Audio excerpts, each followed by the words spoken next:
Bonjour à toutes et à tous, on se retrouve aujourd'hui pour une nouvelle vidéo sur le langage LaTeX et aujourd'hui nous allons entrer dans le monde merveilleux des compteurs. Alors il faut savoir que ce monde merveilleux en général on n'y touche pas, on s'en approche pas, on laisse le compilateur LaTeX le faire à notre place, mais comme toujours il peut arriver que l'on ait envie de quelque chose de très particulier et par conséquent que nous soyons obligés de nous y plonger. Alors de quoi est-ce que je parle ? Je parle des numérotations automatiques d'environnement. Donc par exemple, lorsque vous écrivez un certain nombre de sections, c'est le compilateur qui va les numéroter dans l'ordre et faire en sorte, lorsque vous changez de section, de changer la numérotation qui va avec. Donc on va voir ici comment modifier cela et on verra également d'autres commandes utiles pour les compteurs. Donc prenons notre document TeX, ici un document TeX très minimal, il y a juste la classe du document et la balise de début et la balise de fin. Et ici, pour illustrer mon propos, je vais créer 4 sections. Je compile, voilà le résultat. Comme je vous l'ai dit, le compilateur a identifié 4 sections et les a numérotées de lui-même, je n'ai rien eu à faire, gros avantage du LaTeX. Donc maintenant, admettons que pour une raison X ou Y, mais là n'est pas la question, on soit désireux d'avoir une numérotation du type 1-2, puis 1-2. C'est-à-dire qu'on a nos 2 premières sections, numérotées normalement, et puis après la deuxième section, on veut recommencer la numérotation à 0 et repartir de 1. Comment faire ça en LaTeX ? C'est extrêmement simple, il y a une commande pour ça. Le souci, comme toujours, c'est de connaître la commande. Alors la commande est la suivante, en /set pour modifier, fixer la valeur, counter, on va modifier la valeur d'un compteur. Cette commande prend 2 arguments obligatoires. Le premier argument obligatoire, c'est tout simplement le compteur que l'on va modifier, la valeur qu'on va changer, et ensuite la valeur qu'on va lui donner. Donc, quel compteur allons-nous modifier ? Quel est son nom à ce compteur ? Eh bien, en général, ça ne sera pas vrai pour tous les compteurs, mais en tout cas pour la grande majorité des compteurs, nous sommes en train de parler de sections. Eh bien, le compteur qui permet de justement numéroter les sections, il a été nommé section. Relativement simple à retenir, hein. Et ça marche également pour les sous-sections, les paragraphes, et ainsi de suite. Donc on a section, subsection, paragraphe. On a pareil pour les différentes parties d'un document, les chapitres, chapter. On a les équations qui seront notées, la référence est d'équation, la page, les footnotes, et ainsi de suite. Donc la grande majorité des noms de compteurs sont tout simplement le nom de l'environnement associé. Donc ici, dans le premier argument obligatoire, j'ai donc mis section. Dans le deuxième argument obligatoire, je vais mettre la valeur à laquelle je veux qu'on obtienne. Ici, je veux tout remettre à 0, tout réinitialiser, je mets donc 0. Qu'est-ce qui va se passer ? Le compilateur va numéroter la première section, la deuxième section, remise à 0, la première section, la deuxième section. Je compile, voilà le résultat. Première section, deuxième section, remise à 0, première, deuxième. Parfait. Ça, c'est une première méthode pour modifier un compteur en utilisant la commande setCounter pour fixer nous-mêmes la valeur du compteur. Bien, il peut arriver que l'on ait besoin non pas de spécifier exactement le numéro que l'on veut là, mais plutôt de faire quelque chose qui est relatif au nombre de sections précédentes, enfin qui est relative à autre chose. Alors, prenons un exemple plus clair. Admettons que j'ai première section, deuxième section. Normalement, qu'est-ce que je devrais avoir ? Troisième section, quatrième section ici, eh bien, ce que je veux, c'est qu'entre la 2 et la 3, finalement, j'ai pas envie que ça soit 3 qui suit, j'ai envie que ce soit la 4. Donc au final, je voudrais quelque chose du type 1, 2, 4, 5. Première méthode, tout simplement préciser au compilateur que je veux écrire la 1, la 2, puis je veux passer directement à la 4. Et pour passer directement à la 4, je lui donne la valeur 3. Alors vous allez me dire, pourquoi pour passer à la 4, il lui donne la valeur 3 ? Alors il faut bien comprendre comment fonctionne le compilateur aux gestions de la numérotation, au niveau de sa gestion. Quand il rencontre la balise section, qu'est-ce qu'il fait ? Première chose à faire, il change la valeur du compteur, puis il l'affiche à l'écran. Donc là, ça veut dire quoi ? Ça veut dire qu'une fois que j'ai fini cette ligne-là, une fois que j'ai dit que le compteur section contenait la valeur 3, lorsqu'il voit la section suivante, il lui ajoute 1, donc on était à 3, il passe à 4, puis il affiche le numéro 4, et c'est ce que nous voulions. 1, 2, 4, 5. 1, 2, 4, 5. Pas de souci. Ça, c'est la première méthode qu'on a vue en utilisant la commande setCounter. Maintenant, vu que pour passer de 2 à 4, qu'est-ce que j'ai fait? J'ai sauté la section numéro 3. J'ai sauté une section. Eh bien, ce saut dans la numérotation peut se faire non pas avec la commande setCounter, mais avec la commande add pour ajouter add to counter. Donc j'ajoute au compteur section un nombre. Par exemple, je veux sauter une section, je lui ajoute 1 qui me permettra de supprimer une section. Si je compile ici, on a exactement le même résultat, j'ai sauté la section numéro 3. Alors faites bien attention à la gestion, entre 4 et 3, si on fait 4 moins 2, entre 4 et 2, pardon, entre 4 moins 2, on obtient 2, donc on pourrait dire, je vais ajouter 2. Non, sauf que, comme je vous l'ai dit, le compilateur ajoute puis affiche. Donc en réalité, on doit juste lui donner le nombre de sections que l'on souhaite sauter. Donc ici, je veux en sauter une, j'ajoute 1. Si je veux sauter 2 sections, j'ajoute 2. Et ici, j'ai sauté la section 3 et la section 4. Donc, voilà comment faire en utilisant une alternative qui est le add to counter. Maintenant, on va regarder les compteurs d'un point de vue encore plus concret et qui personnellement, est là quasiment le seul moment où réellement j'ai besoin de rentrer dans les compteurs, de modifier les compteurs, parce que en général, sinon le compilateur fait très bien ça à ma place et j'ai pas besoin de m'embêter. C'est le cas des environnements enumerate. Alors, un environnement enumerate, qu'est-ce que c'est? Je vous rappelle, c'est un environnement qui va nous permettre de créer des listes numérotées.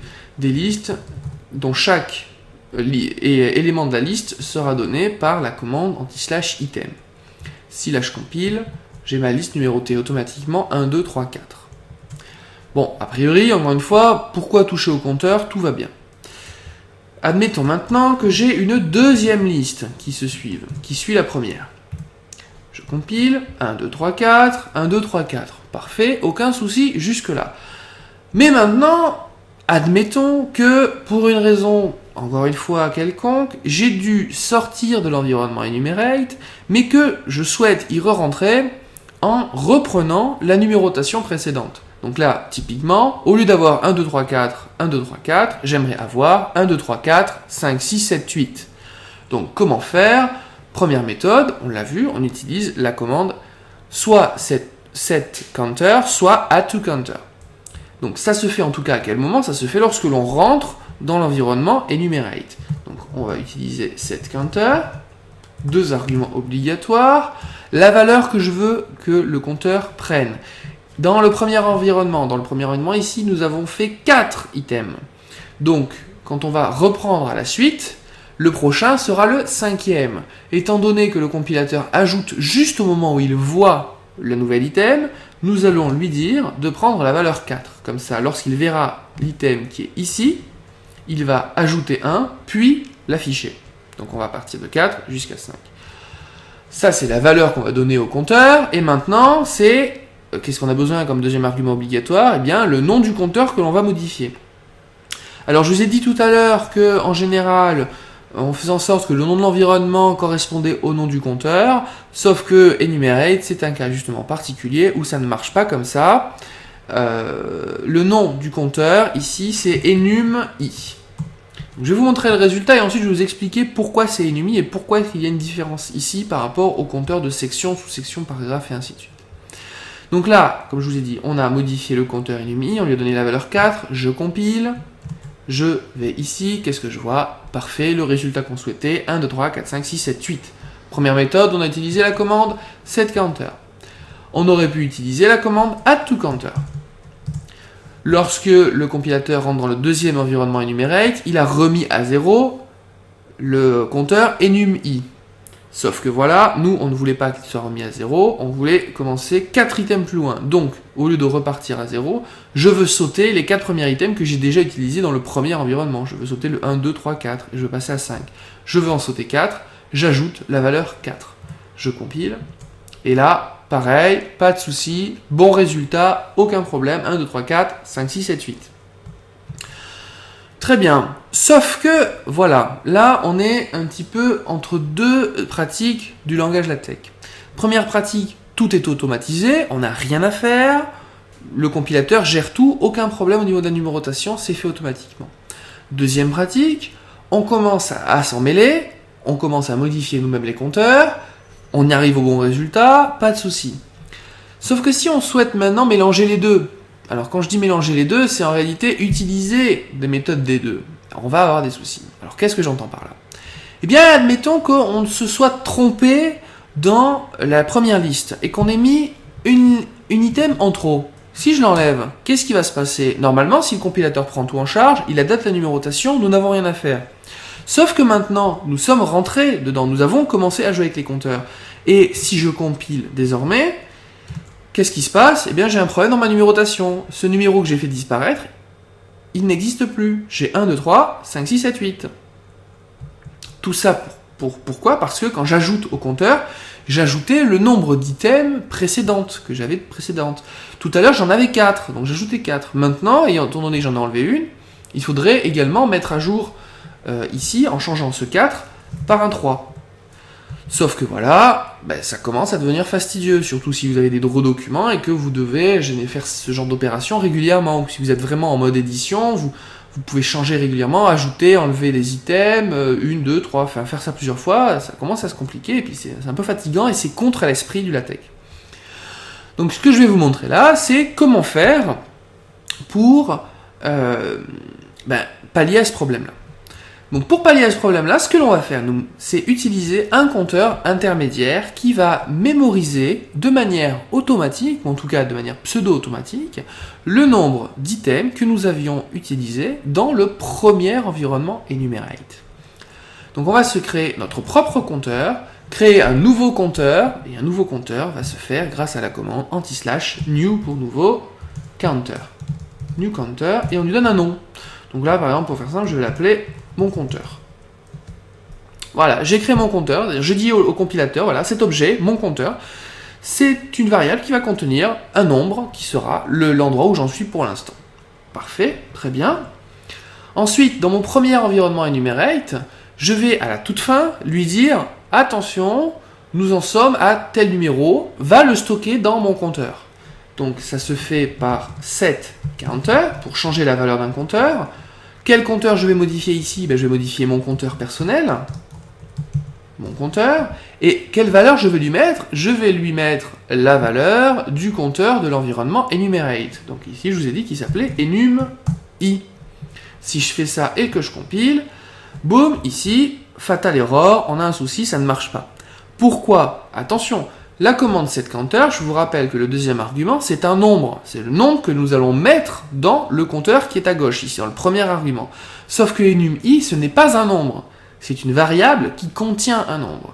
Donc là, ce qu'on doit préciser, c'est accéder à la valeur que contient la variable enum_i. Ça se fait grâce à la commande /value, pour avoir la valeur. Donc je prends mon compteur enum_i, je veux sa valeur, et cette valeur, je la stocke dans mon compteur. Je compile, parfait, nous n'avons plus d'erreur. Sauf que pour l'instant, ça n'a pas changé notre situation. On est toujours à 1, 2, 3, 1, 2, 3, 4. Pourquoi? Parce que très bien, nous avons stocké la valeur du nombre total d'items de la première liste, mais nous n'avons pas modifié la valeur du nombre d'items dans la deuxième liste.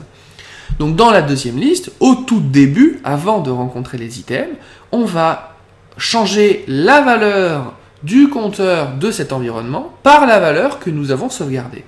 Ça se fait de la même manière. Donc ici, je vais faire un copier-coller de cette commande, la mettre ici au tout début. Mais attention, qu'on garde bien en tête ce qu'on fait. Cette fois-ci, quel est le compteur que je vais modifier? Ce n'est plus mon compteur que je vais modifier, c'est le compteur de l'environnement en question. C'est le compteur de l'environnement enum_i. Et quelle valeur je vais lui mettre dedans? Je vais lui mettre la valeur de mon compteur. Je compile, et résultat, parfait, 1, 2, 3, 4, 5, 6, 7, plus aucun souci à ce niveau-là. Et si je rajoute des items, parce que je me suis trompé, parce que j'en ai oublié, eh bien, qu'est-ce qui se passe? La numérotation est automatiquement adaptée, et ce, grâce au compilateur. Donc là, vous voyez, il n'y a pas de secret. On a voulu aller gérer, toucher les compteurs, et pour contrebalancer le fait d'avoir modifié les compteurs, on a dû compliquer un petit peu les commandes, ici en tout cas notre fichier tech, pour que justement conserver l'automatisme qui fait vraiment plaisir en LaTeX, tout gérer de manière simple et transparente. Et ça nous a aussi permis à l'occasion de voir les différents types de fonctions qui existent, comme la fonction nouveau compteur et la commande nouveau compteur et la commande valeur d'un compteur.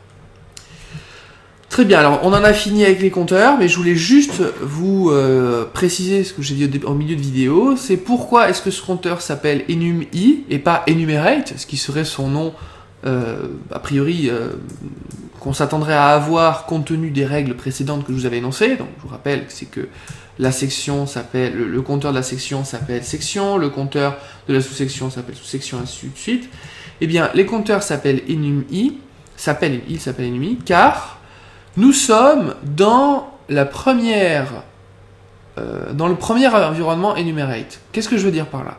Bien, tout simplement, dans un environnement enumerate, on peut insérer un environnement enumerate.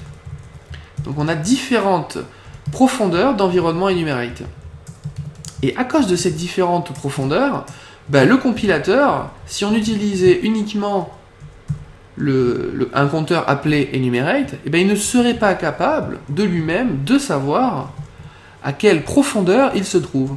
Parce que quand vous insérez une deuxième niveau de profondeur, donc un environnement enumerate dans un environnement enumerate, forcément la numérotation change. Admettons qu'ici ce soit des questions. J'ai la question 1, 2, 3, 4, 5, et la question 1 soit découpée en plusieurs questions, la question A et B. Si je passe à la question 2, et qu'elle-même est découpée en plusieurs questions, vous allez me dire c'est tout à fait naturel de s'attendre à ce que la numérotation reprenne à A, B, C, puisqu'on a changé de question. Et effectivement, quand on fait ça, le compilateur le fait correctement. Il a bien le comportement par défaut auquel on s'attendrait. Sauf que si nous n'avions qu'un seul compteur pour parler des environnements enumerate, on aurait un problème de numérotation, puisque dès qu'on arriverait ici, après avoir fait A, B, ça serait ici 3. On a fait le premier, le A, le deuxième, le B, et le A qui est ici devrait être le C. On aura un souci. Pour pallier à ce souci, on a créé plusieurs compteurs qui correspondent aux différents niveaux de profondeur de l'environnement enumerate. Premier niveau de profondeur, c'est enum, donc pour enumerate, et c'est le premier niveau, donc on va utiliser le chiffre romain minuscule i, donc enum.i. Vous aurez compris que le deuxième niveau de profondeur des environnements enumerate s'utilise grâce au compteur enum.ii, où on utilise en chiffre romain minuscule le numéro 2, pour le troisième, enum.iii, et ainsi de suite. Alors, sauf erreur, il me semble qu'on peut aller jusqu'au quatrième niveau de profondeur, mais qu'il n'y a pas de cinquième niveau de profondeur. Bon, ce qu'on va faire, c'est qu'on va le tester tout de suite, puisqu'on a l'ordinateur, n'est-ce pas? On va, le faire immédiatement. Là, je rajoute donc un troisième niveau de profondeur. Donc, je compile 3 niveaux de profondeur. Ensuite, je vais rajouter un quatrième niveau de profondeur.